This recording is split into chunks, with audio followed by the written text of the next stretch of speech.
Okay, I'm the MMA loser, and I'm back with another video talking about the co-main event of UFC 287, Jorge Masvidal versus Gilbert Durinho Burns. And before starting the video, I would suggest you guys to watch this video at two times the speed so that it saves a lot of your time. And also, I feel like you will get a better experience. Now, without any further ado, let's dive into this fight. Jorge Masvidal versus Durinho Burns at welterweight. I don't know if this fight would be a three. I think this will be a three-round fight, and Masvidal has been on a losing streak now. I think he has lost. He has lost against Kamaru twice.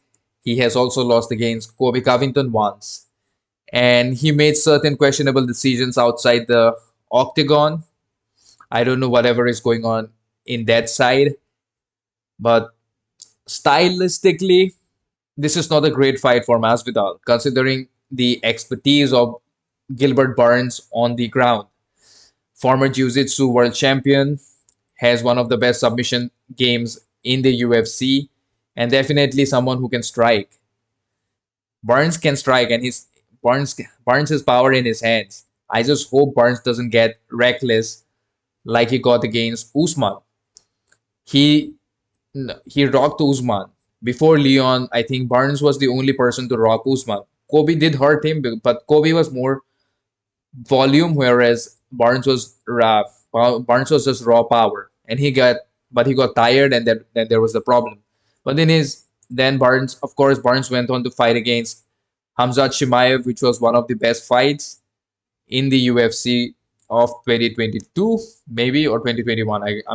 I think it was 2022.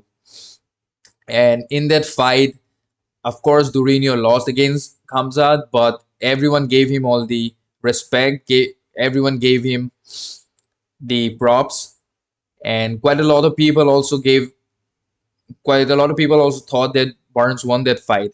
Me personally, I don't think it was a bad decision. I think Hamza did enough to win that fight, but yes, everybody expected Hamza to dominate Barnes in that fight, but he could not do so. He did get hurt, and towards the end of the fight, Hamza started getting tired. But in this fight, I think Jorge Masvidal does not have any issues when it comes to his gas tank, when it comes to his endurance. He can and stamina. He can continue. He can fight a 5 round fight. But the thing is, grappling wise, I don't think Jorge's grappling is but at the level of Gilbert. In Jorge's last fight against Kobe Covington, he got dominated on the ground, and Covington doesn't really try to submit you.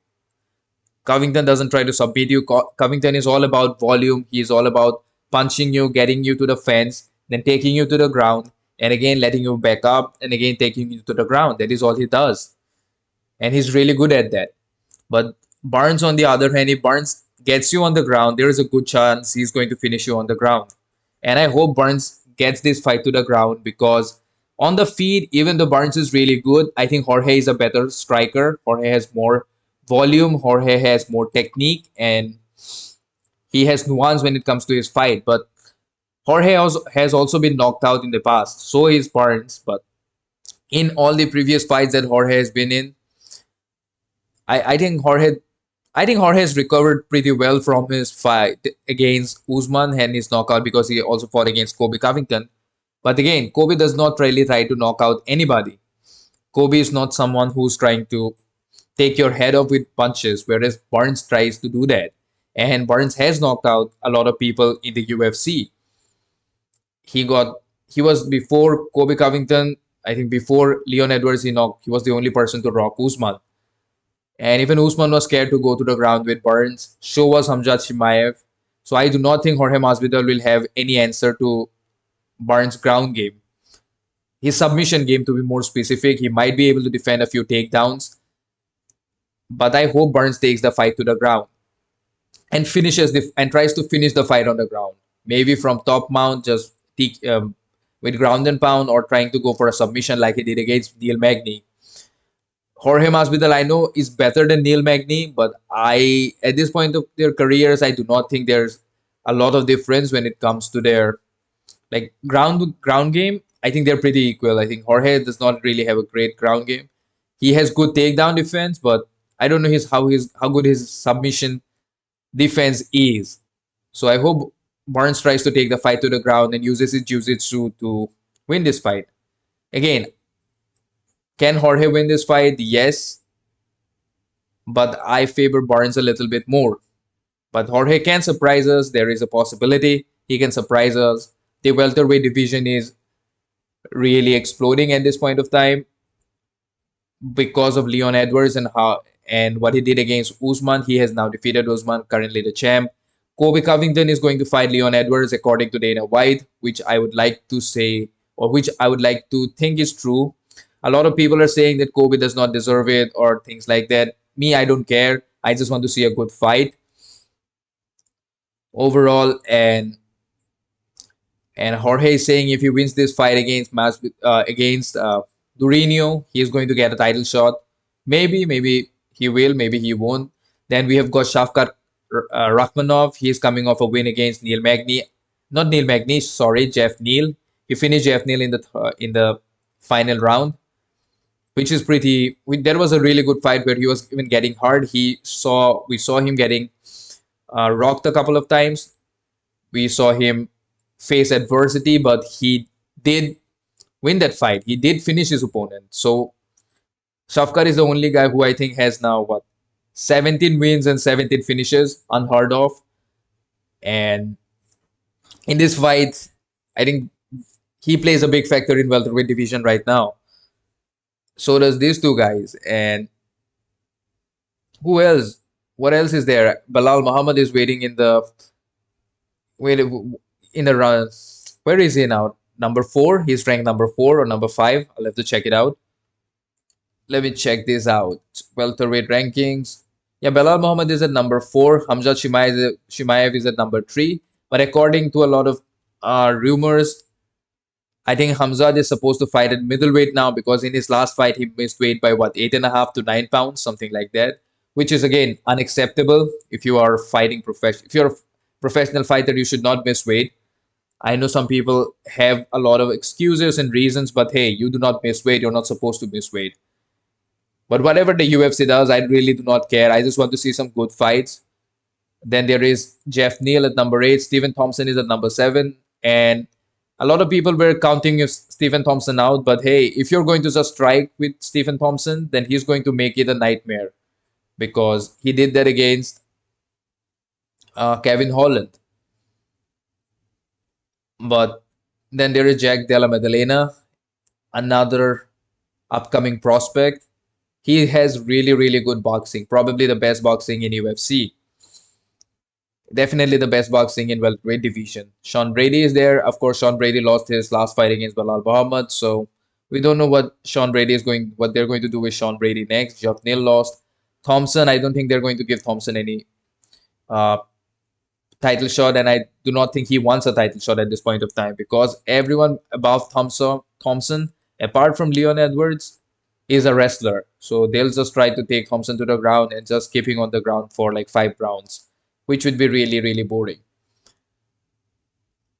So yes, submission grappling is interesting. So I hope to see Durinho do that.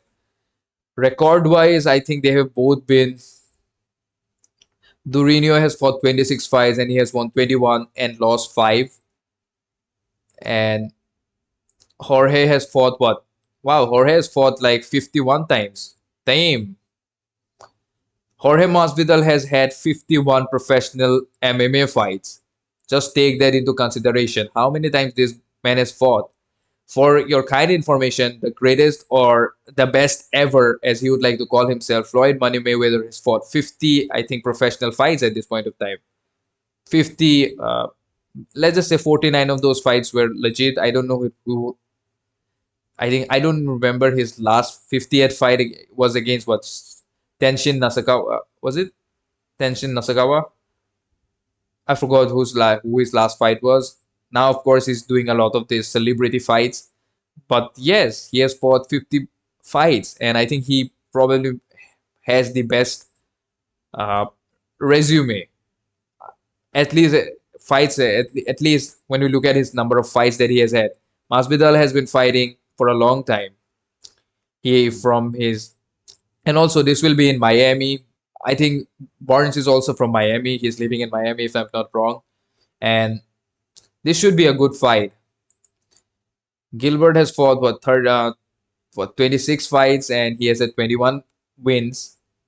He has had a 6 TKO loss. What he has had 2 TKO loss, no submission, and 3 decisions. I mean, who's going to submit Gilbert Burns? It's really, I don't think they want to go to the ground against Gilbert Burns. Overall, this should be a really entertaining fight, really entertaining co-main event, and this will set the stage for the main event. Do write me in the comments who you think is going to win this fight between Durinho Burns and Gamebred Masvidal, and what is.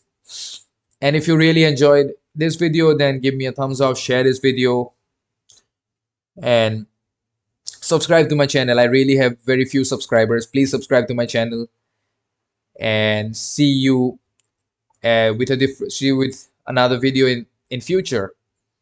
Peace out.